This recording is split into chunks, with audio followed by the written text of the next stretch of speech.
I think some people believe that I see the world through rose-colored glasses. But what they do not know is that I see life as it is. I just choose to love it all despite its true nature. When you grow out of enough pain, you see the lessons that you learned and the strength that you have built within yourself. You gain value and clarity through struggle and conflict. You create your moral and ethical foundations from the regrets and the remorse of your past weaker selves. You develop who you are and who you will never be again in this way.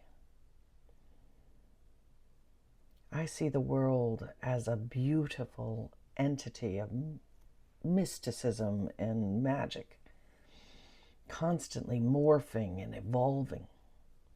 I also see it analytically, as I often pick apart the pieces to tinker and admire the intricate craftsmanship.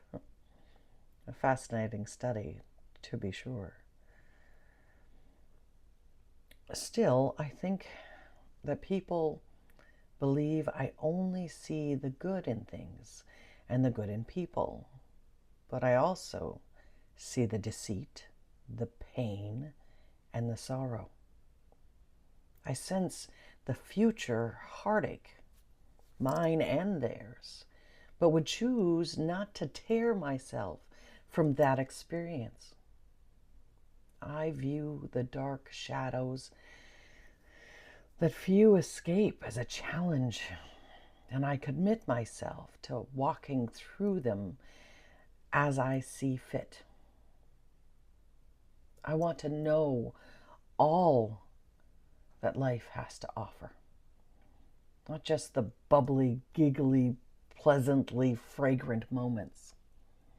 I want to know how warm the sun is by being out in the cold too long.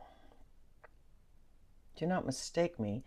I do not intentionally want to put myself in danger, and I know it frightens my friends when I skate a little too close to the edge. But should danger cross my path, I will be sure to introduce myself out of respect before I meet my maker. Much time will pass before danger will forget the defiance in my eyes. I do seek beauty and art, and I uplift and empower, but I have grown to appreciate and yearn for the macabre as well. I grieve that so many refuse to admit that their dark side exists, but I know it is in each of us. And whether they are willing to admit it or not, this is what makes my writing so relatable.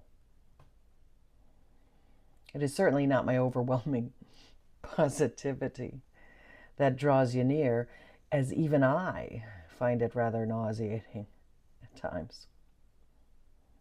It is that streak of underlying suffering that connects us all.